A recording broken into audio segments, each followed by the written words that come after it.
কি গো মা, এই ভোরবেলা উঠে পড়েছো যে?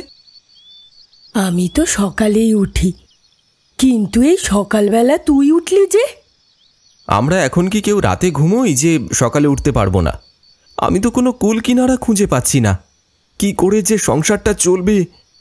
সেই তো, তোর বাবা চলে যাওয়ার পর তবু তো কটা বছর চললো যাই হোক করে, কিন্তু আর তো চলে না।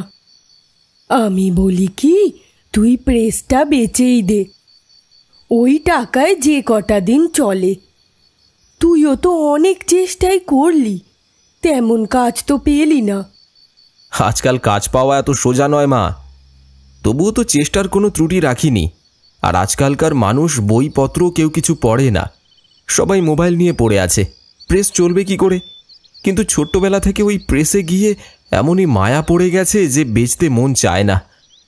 আচ্ছা মা শোনো, তুমি কাজ করো, আমি একটু হেঁটে আসি। বিমল বাড়ি থেকে ভারাক্রান্ত মন নিয়ে বেরিয়ে সোজা রাস্তা দিয়ে হেঁটে এসে তার নির্দিষ্ট জায়গাটিতে বসে। একদিকে সংসারে অভাব, আর অন্যদিকে বাবার স্মৃতি ওই প্রেসখানা। কিছুতেই বোঝে না কি করবে। চুপচাপ বসে বিমল এইসব সাত পাঁচ ভাবছে, এমন সময় একটা অপরিচিত গলা তার কানে আসে। শুনছেন? ও ভাই, শুনছেন? বিমল তাকিয়ে দেখে একজন মুসলমান ভদ্রলোক কখন এসে তার সামনে দাঁড়িয়েছে সে টেরই পায়নি। বিমল তাকে জিজ্ঞেস করে, আমাকে বলছেন? কিন্তু আমি তো আপনাকে ঠিক চিনতে পারলাম না, কোনোদিন এই অঞ্চলে দেখেছি বলেও তো মনে হচ্ছে না। কি ব্যাপার বলুন তো? আমি ভিন জায়গার লোক, আমাকে আপনার চেনার কথা নয়, তবে খোঁজ খবর করেই আমি এখানে এসেছি। আপনি তো বিমল বাবু? হ্যাঁ, ললিত প্রকাশনী তো আপনাদেরই। আমি আপনাদের বাড়িতেই যাচ্ছিলাম, তা পথে এইভাবে দেখা হয়ে যাবে ঠিক বুঝতে পারিনি। তা শুনলাম আপনি নাকি প্রেস বিক্রি করে দিচ্ছেন। সেই রকমই তো ইচ্ছা, কিন্তু সে কথা তো আমি এখনো কাউকে বলিনি। আপনি কিভাবে খবর পেলেন? আপনি কি প্রেসটা কিনতে ইচ্ছুক? আমি জানতে পেরেছি এক বিশেষ সূত্রে, সেসব কথা এখন থাক। আমি কিন্তু প্রেস কিনতে আসিনি, আমি এসেছি আপনার সঙ্গে একটু বিশেষ আলোচনা করতে। আপনার কথার মাথামুন্ডু আমি কিছুই বুঝতে পারছি না, পরিষ্কার করে বলুন তো কি বলতে চান। আমার নাম শেখ আব্দুল করিম, আমার একটু লেখালেখির শখ আছে, তাই এই বয়সে কম করে 100-3 গল্প আমি লিখেছি। তারই একখানা খাতা আমি সঙ্গে করে এনেছি, তবে আমার একটু বিশেষ দাবি আছে। দেখুন, একেই আমার মন ভালো নেই, এত ঘুরিয়ে পেঁচিয়ে কোনো কথা আমার মাথায় ঢুকবে না। যা বলবেন একটু তাড়াতাড়ি পরিষ্কার করে বলুন। আহা, চড়ছেন কেন? আমি বলছিলাম, আপনাকে আমার এই খাতাটা আর 1,02,000 টাকা আমি দিচ্ছি। আপনাদের পরিবারের বর্তমান অবস্থার কথা আমি জানি। এই টাকা দিয়ে আপনার সংসার আর প্রেস দুটোই গুছিয়ে নিয়ে আপনি নতুন করে শুরু করুন। আমার গল্পগুলো বই আকারে ছাপান, আমি নিশ্চিত যে এই বই বেস্ট সেলার হবে, আর আপনিও তার থেকে প্রচুর মুনাফা করবেন। আপনি আগ বাড়িয়ে আমার এত উপকার করবেন কেন? কিছু তো একটা উদ্দেশ্য আপনার আছে না? সেটা কি জানতে পারি? তা তো আছেই, না হলে এই 3টে স্টেশন ঠেঙিয়ে আপনার কাছে আসি। আপনি শুনুন, আপনি যখনই লাভের মুখ দেখবেন তার 3 ভাগের 1 ভাগ আর এই 2 লাখ টাকার কিছুটা আমাকে নিজের হাতে দিয়ে যাবেন। আর বই প্রকাশের সময় দয়া করে আমার নাম না দিয়ে নিজের নামে বই প্রকাশ করবেন। কিন্তু আপনার সঙ্গে যোগাযোগ রাখবো কিভাবে? আপনার ঠিকানাই বা কি?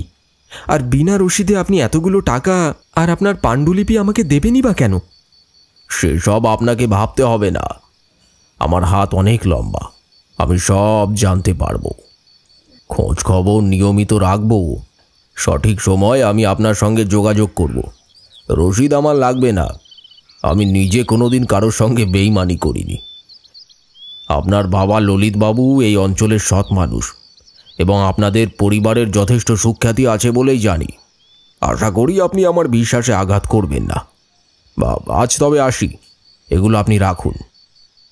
খাতা আর টাকার বান্ডিল দুটো বিমলের হাতে ধরিয়ে দিয়ে আব্দুল সোজা স্টেশনের দিকে হাঁটা দেয়। বিমল হাঁ করে তার যাবার পথের দিকে তাকিয়ে থাকে। ধাঁধাটা একটু কাটলে বিমল নিজের বাড়ির পথ ধরে। বাড়ি পৌঁছে সে মাকে সব কথা খুলে বলে। সব শুনে মা বলেন, রাখে হরি তো মা রেখে। শুনে আমার কেমন যেন অবিশ্বাস হচ্ছে। আজকালকার দিনেও মানুষ এমন হয় কি জানি। তবে দেখিস বাবা, ওনার টাকা পয়সা যেন খরায় গন্ডায় সময় মতো বুঝিয়ে দিস, নইলে অধম্য হবে। সে আর তোমাকে বলে দিতে হবে না মা, আমি কথার নড়চড় হতে দেব না। যে আমার এত বড় বিপদে পাশে দাঁড়িয়েছে তাকে যদি ঠকাই তবে আমার নরকেও ঠাঁই হবে না যে। পরের দিন থেকে নতুন উদ্যমে কাজ শুরু করে বিমল। ঘরে যদি অভাব না থাকে আর ব্যবসা যদি ঠিকঠাক চলে তবে পুরুষ মানুষের প্রতিষ্ঠিত হতে বেশি সময় লাগে না। বিমলেরও তাই হলো। আব্দুলের কথা অক্ষরে অক্ষরে মিলে গেল। মোট 15টি গল্পের সংকলন গল্পগাথা 1 ছাপা হয়ে বেরোতে না বেরোতেই বাজার থেকে উধাও। দুটো এডিশন হট কেকের মতোই হাতে হাতে বিকিয়ে গেল। একটা ভালো রকমের লাভের মুখ দেখল বিমল। গল্পগাথা 1 এর বিক্রি বেড়েই চলল আর বিমলের মন খুশিতে ভরে ওঠে। লেখকের নামের জায়গায় সে নিজের নামই বসিয়ে দিয়েছে।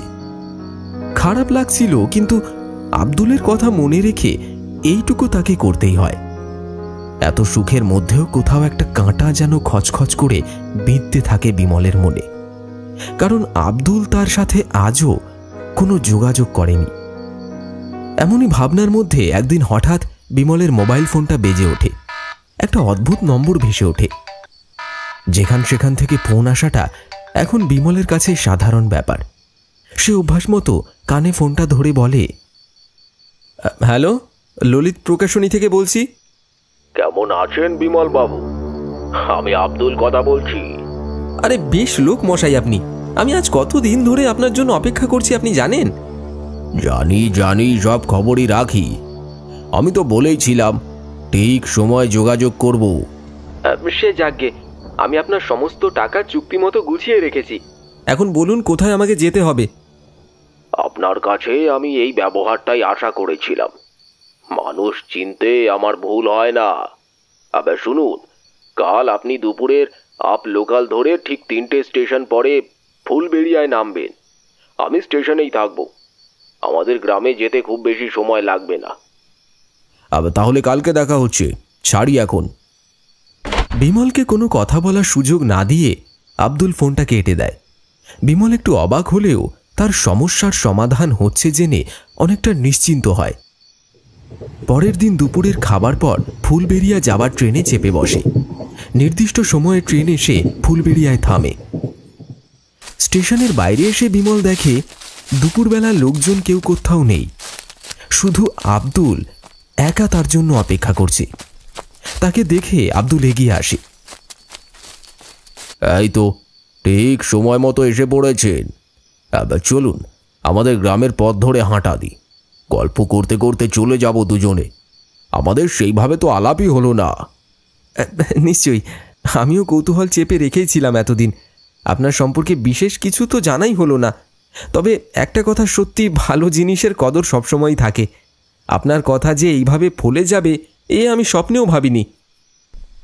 আব্দুল আর বিমল দুজনে হাঁটতে শুরু করে। আব্দুল তার নিজের জীবনের কাহিনী বলতে শুরু করে। বুঝলেন বিমল বাবু, আমি নিজে গল্প লিখলেও আমার নিজের জীবনটাই একটা গল্পের মতো। আমরা এখন যেই গ্রামে যাচ্ছি তার নাম নপাড়া। আমাদের গ্রামে হিন্দু মুসলমান মিলিয়ে এপাড়া ওপাড়া করে বাস করে আর কি। মানে প্রথমে আমাদের মুসলমান পাড়া, তারপর পরে হিন্দু পাড়া। মুসলমান পাড়ার একদম শেষের বাড়িটা আমাদের, আর হিন্দু পাড়ার একদম প্রথম বাড়িটা সুরেন বিশ্বাসের। আমার বাবা আর সুরেন কাকা ছিলেন গলায় গলায় বন্ধু। এদিকে আমার মা আর কাকিমা, মানে সুরেন কাকার স্ত্রী, ওনারাও ছিলেন দুই প্রাণের সখী। যদিও এ আমার কানে শোনা, কারণ আমার মা আমাকে জন্ম দিতে গিয়ে মারা যান। তখন ধর্মাধর্ম ভেদ না করে ওই কাকি আমায় কাছে টেনে নেন। এই দুই পরিবারের আন্তরিকতার কথা আমার কাকির কাছ থেকেই শোনা। সুরেন কাকারও এক ছেলে, তার নাম ননি। আমি ডাকি ননি দাদা। কিন্তু আমার ননি দাদা জন্ম থেকেই পঙ্গু, বিছানাতেই পড়ে থাকে সারাদিন। আমরা হলাম মস্ত ধনী আর সুরেন কাকা দরিদ্র মানুষ। কিন্তু তাই বলে কাকির কাছে আমি আদর ভালোবাসা কিছুই কম পাইনি। ওনার সাধ্যমতো উনি আমাকে যত্ন করতেন। আমি কাকিকে ডাকিও মা বলে। অনেক বড় বয়সে বুঝলাম যে উনি আমার মা নন, আর আমরা এক ধর্মেরও নই। আমার মা মারা যাবার পর আমার বাবা আর দ্বিতীয়বার বিয়ে করেননি। অনেক বিষয় সম্পত্তি ছিল, খাওয়া পড়ার অভাব ছিল না। বাবা বেশিরভাগ সময় ধর্মকর্ম নিয়েই থাকতেন। আমার যখন 3 বছর বয়স, তখন আমার বাবাও হঠাৎই সাপের কামড়ে মারা যান। তখন সুরেন কাকা আমার সম্পূর্ণ দায়িত্ব নিয়ে বসেন। আমাকে মানুষ করা, লেখাপড়া শেখানো, আমার ধর্মের যা যা নিয়ম কর্তব্য সব কিছু নিখুঁতভাবে শেখার ব্যবস্থা করা, আমার বিষয় সম্পত্তি রক্ষা করা, তদারক করা, তার জমা খরচের হিসাব রাখা, সব কিছু ওই কাকাই করতেন। আমি যখন বড় হলাম, কাকা আমাকে একটু একটু করে সব বুঝিয়ে দিলেন। কিন্তু তখন আমাকে লেখার নেশা চেপে ধরেছে। ঘরে অভাব নেই, রোজগার করার প্রয়োজন হয় না, তাই কাকা সম্পত্তি দেখাশোনা করেন আর আমি খাতার উপর খাতা ভরিয়ে চলি। আমি যখন উপযুক্ত হলাম, কাকার অবস্থা বুঝতে শুরু করলাম, তখন কাকাকে কিছু কিছু সাহায্য করতে শুরু করলাম। কাকা নিতে চাইতেন না, কিন্তু তাঁর মুখ দেখে বুঝতে পারতাম যে আমার ওই টাকা কটি তাঁর কত কাজেই না লাগতো। তিনি প্রাণ ভরে আমাকে আশীর্বাদ করতেন। আব্দুল ভাই, আপনার কথা শুনে মনে হচ্ছে যেন গল্প শুনছি। গল্পই বটে, তা গল্প তো সুখ দুঃখ মিলিয়েই হয়। দুঃখের কথা হলো, আমার অভিভাবক সুরেন কাকাও একদিন মারা গেলেন। কাকি পঙ্গু ননি দাদাকে নিয়ে পড়লেন অথই জলে। আমি বেঈমান নই বিমলবাবু, আমার উপরওয়ালার নির্দেশ বুঝতে পারলাম। কাকি আর ননিদার সব দায়িত্ব আমি নিজের কাঁধে তুলে নিলাম। চেষ্টা করতাম কাকার অভাব ওনারা যেন বুঝতে না পারেন। কাকিকে আমি মায়ের মতোই সম্মান করি, কিন্তু বিধি বাম, বুঝলেন বিমলবাবু। কাকি আমার বিয়ে দেবার জন্য উঠে পড়ে লাগলেন এবং আমার ধর্মের 5 জনের সঙ্গে পরামর্শ করে আমার বিয়েটা দিয়েই ছাড়লেন। তারপর থেকেই শুরু হলো অশান্তি। আমার স্ত্রী আর শ্বশুর বাড়ির লোকজন কাকি আর ননি দাদাকে একেবারেই সহ্য করতে পারল না। ওদের সাহায্য করাও মেনে নিতে পারল না। আমার স্ত্রী কাকিকে তাঁর বাড়ি গিয়ে যখন তখন অপমান করতে লাগলো। আমি আর ওদের দুর্দশা চোখে দেখতে পারি না। আমি কাকির জন্য একটা পাকাপাকি ব্যবস্থা করতে চাই। বিমলবাবু, আপনার সঙ্গে যেমন কথা হয়েছে, প্রতি মাসে 2 লক্ষ টাকার কিছুটা আর লাভের 3 ভাগের 1 ভাগ আমার কাকি শ্রীমতী মঞ্জু বিশ্বাসকে পাঠিয়ে দেবেন। আমি আমার বাকি খাতা আর আইনি যাবতীয় কাগজপত্র সব তৈরি করেই রেখেছি। সব আপনার হাতে তুলে দিতে পারলেই আমার শান্তি। আপনি আমাকে কথা দিন। যে কাহিনী শুনলাম তা যদি চেপে বেরোয় আব্দুল ভাই, সেটাও বেস্ট সেলার হবে। আপনি নিশ্চিন্ত থাকুন। আপনি যা বললেন সে কথা আমি অক্ষরে অক্ষরে পালন করব, নইলে যে নিজেকে মানুষ ভাবতেই লজ্জা হবে। আমি ঠিক এই আশাটাই আপনার কাছে করেছিলাম। আমি জানতাম আপনি আমাকে নিরাশ করবেন না। দেখুন, কথা বলতে বলতে সুরেন কাকার বাড়ির কাছে চলে এসেছি। আপনি ভিতরে গিয়ে বসুন। বলুন, আমি আব্দুলের বন্ধু। কাকিমা আপনাকে অযত্ন করবেন না। আপনি চলুন ভিতরে, আমি এক্ষুনি আসছি।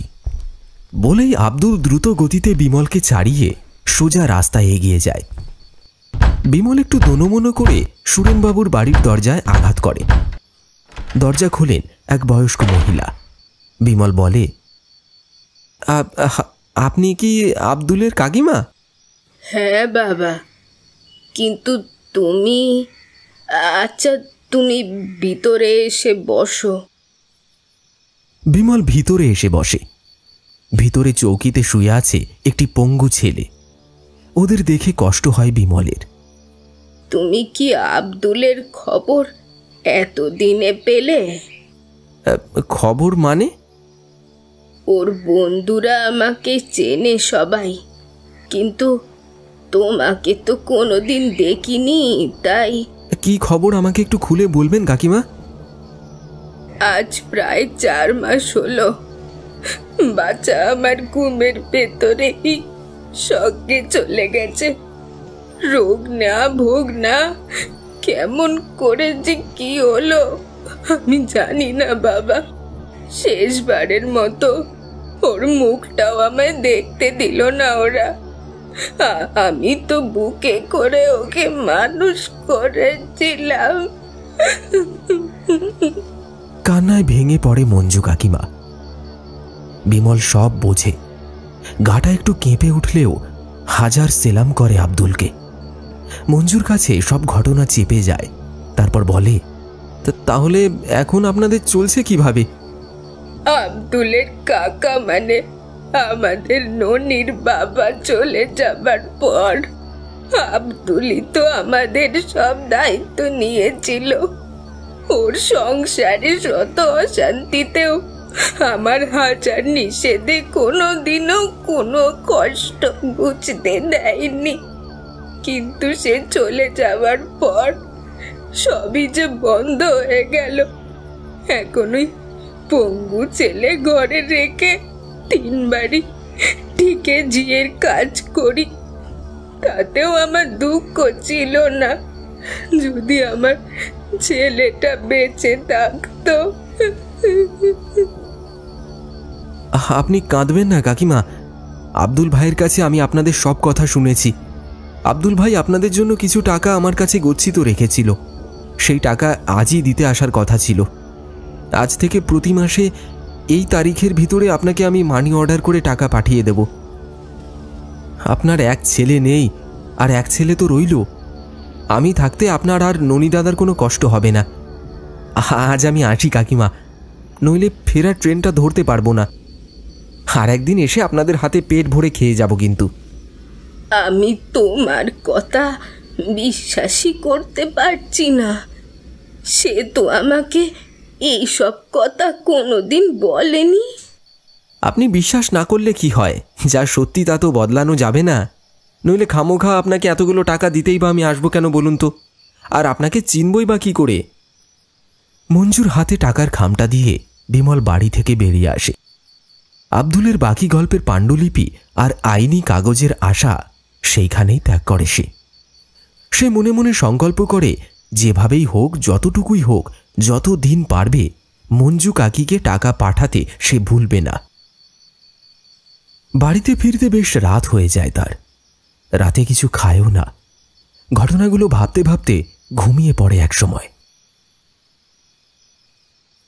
ঘুম ভাঙে ভোরবেলা মায়ের ডাকে। খোকা, ও খোকা, আর কত ঘুমোবি?